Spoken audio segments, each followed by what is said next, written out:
Oh, do the Wes Anderson cut. Yeah. Everything's so whimsical. Good things. Good things. That darn movie show. I think I said last night, he looks like someone just drew him in a book and he came to life one day and he'll just always be the same. Like, yeah, he'll never change and he'll just continue on until infinity. Until the little boy who drew him stops believing that he exists. One day, like, the little boy will turn into a cynical ad exec, and then Wes Anderson will just disappear, and then everyone will be like, no, little boy! And Bill Murray's portrait in the attic will catch fire. Maybe it's as long as Bill Murray thinks that Wes Anderson exists, he exists. Yeah. And the second that, like, Bill Murray just gives up on magic, then he'll just... Yeah. Folds back into his origami shoe. Yeah. Hello. And I'm back again with my favourite guest, and only guest I've had on my channel, the wonderful Elsa Joy. Damn straight! Yes! And so we've only had like a few hours, small hours of sleep. And and we have seen the Academy Awards with our eyes. And now we're going to talk about them, so get ready. That's always I have a weird obsession with the way people clap, because I remember I think last year Steve McQueen had a hilarious clap. He had a clap that was like, yes! Like the bit in Orson Welles. It was that clap, but like even more robotic, just like short, like, yes. Oh, I don't remember, I think this was the Golden Globes, but it was a really famous gif for ages. Who's the guy with the mummy? Brendan Fraser. Brendan Fraser, who had like, just like, this like, stupidest clap. Like someone made a joke and he went like, yes! Just like, that gif, I used it for 6 months, just like, this is how I feel about everything. And then it went straight into Best Supporting Actor. Yes. Who got it? JK got it. I will never stop making that joke. And he was really nice. Like, someone on Twitter said I think he owes his wife money because he couldn't stop saying how much he loves his wife. It was really sweet. That was really cute. And it was nice to see the little wall break down for a second. Because like the rest of the time when J.K. Simmons is at award ceremonies, he just has that little smile of like, I'm here ironically. Yeah. He always feels like he's at a place ironically, except for that speech, and was like, oh, the little tear is coming in the eye. Best supporting actress, Patricia Arquette, which is very pleasing. Yes, it would be more pleasing if it was Emma Stone. She was great. She's Birdman. so good in that film, and so... I was saying that in Amazing Spider-Man 2, she's not really very good. She's great in the first film, really great, and then for some reason in the second one she hams it up insanely. And then you go and watch her in Birdman, it's like a different person. She's incredible. And I don't know if that's part of why I was so impressed by her, but it's such a beautiful understated performance, and so often the performances that get nominated are the kind of over-the-top ones. Yeah. You know, Michael Keaton in that film it's not a subtle part. And he does it brilliantly, he does it gorgeously. But I think hers, you could play her as like the crazy junkie. But she didn't. She played her as a very introverted... Yeah, there's like a fragility there that she managed to capture really well. So... someone who's just like... so under the surface. Just clinging on, like, yeah. And so angry and holding on to this stuff. Yeah.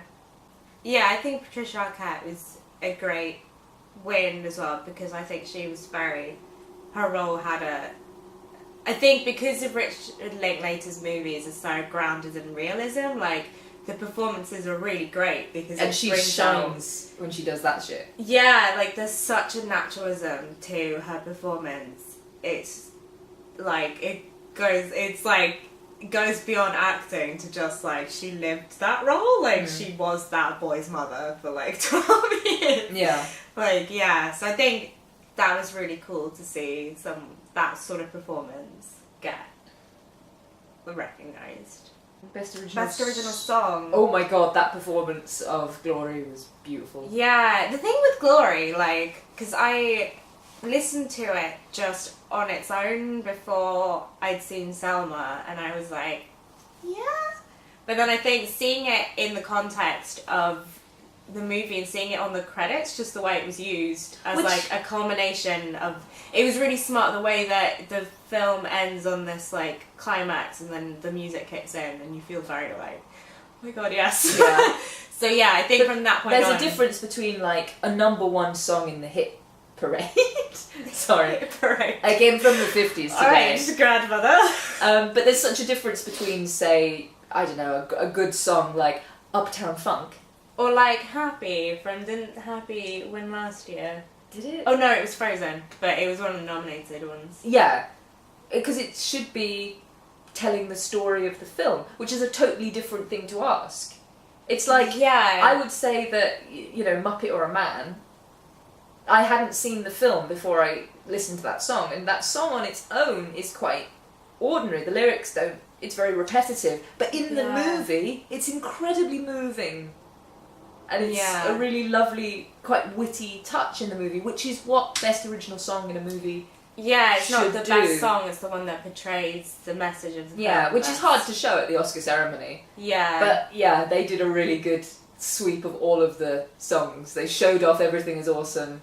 Yeah. If you didn't like that, then you're wrong. So yeah, Best Picture. Best Picture. And Best Director as well. I guess Uncle kind of, Birdman. yeah, kind of the same. Yeah, I was really surprised because, yeah, I definitely felt like, I don't know, Boyhood felt to me like an Oscar movie because it has that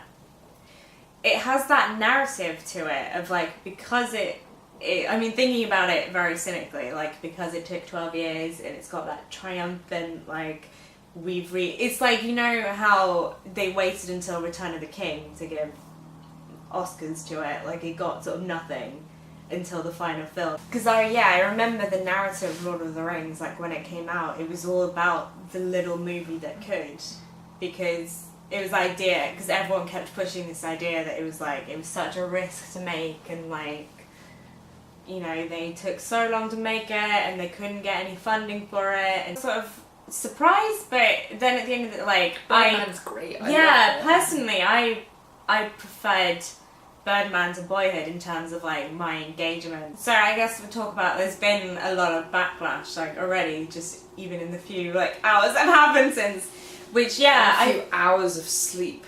Yeah, I find the backlash weird because like I keep seeing the same criticism of Birdman coming up, that like, oh, it's like pushing, it's like shoving it down our throats, but like I don't... What is the message that people keep talking about in Birdman? I don't know, It's a story of an individual actor trying to make a comeback.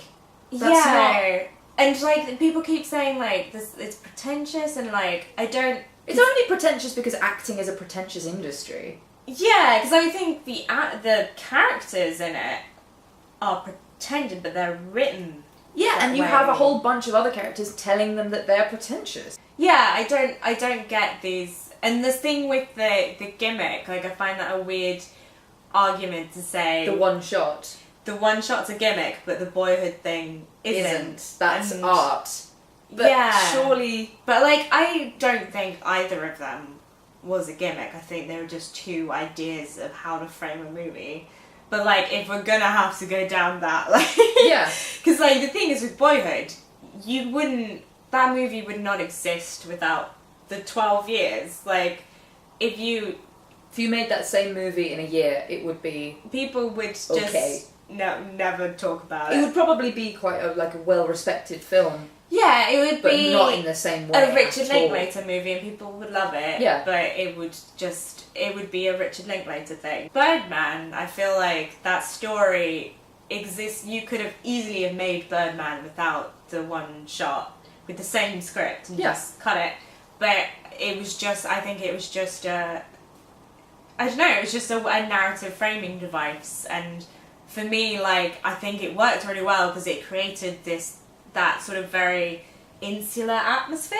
Because I think it worked really well because you had that idea of, like, you're never, because I think the idea that all these characters feel very trapped in that story, and you as the audience, without getting that cut, you don't get that breather, and you're sort of in that horrible maze of corridors, and you're just like, I just want this night to be over. Yeah, and the fact that time gets slurred together as well. Yeah, and I think it reflected. Yeah, I don't know. I just think it was just a smart way of telling that story in a way that evoked, like, everything that was going on. That everyone had their own, like, to make Ed Norton's character not a straight up villain is a real sharp move as well. To be able to turn that schmuck into a human being when he says, when he has that talk with Emma Stone, just says, all I want to do is pluck out your eyes so I can see the world at your age again. Yeah. And you have this weird insight into a villain, because no one thinks of themselves as a villain. Yeah, and I think you could say that for every, I think even the film critic, which is the most, like, because I've read, people have been saying interesting stuff about the film critic characters, like, people have been like, well, that character's just like that because it's from Riggins' point of view, and it's like, well, I think that character, though, is not that insane. It's not. I don't think it's that insane a character. And it's a speech that so many actors have been wanting to hear and say for so long. It's like, let's get one thing straight: you're not an actor, you're a celebrity. Yeah. And that's a genuine issue in the theatre industry. If you have no interest in the theatre, then okay. But it's quite a big industry, not only on Broadway, but in the West End here. The fact that casting Lindsay Lohan in Speed the Plough was a money spinner. You cannot argue that any other way other than that she was in the country, she was willing. Yeah. She was not the right person for that role. It was a money spinner. And that is a very weird thing to happen in a creative industry.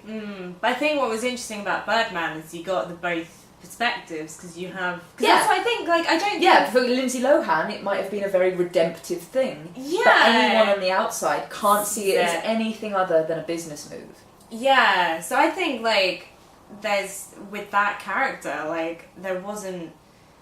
It was just a sort of truthful...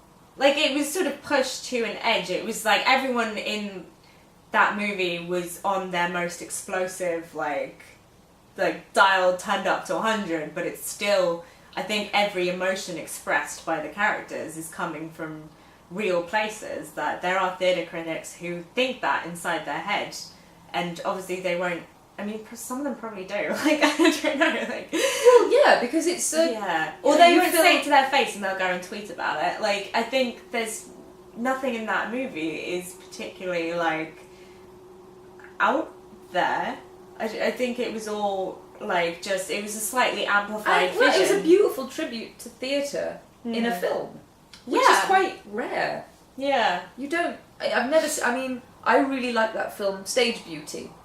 But again, it was a period movie. It was about the theatre in a different time. But to do something about modern theatre and the grime of it and the backstage of it, getting to see all the backstage and getting to see the catwalks and everything, I thought that was magical, really. And I would have thought that that's magical for someone who has any passing interest in the theatre, who's ever been to the theatre or the opera or a musical. Yeah. If you have a passing interest, I would have thought that that was interesting to see behind the scenes of it.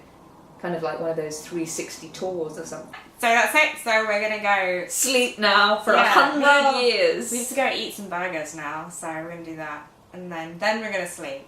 Then we're going to make a movie that takes 12 years to make.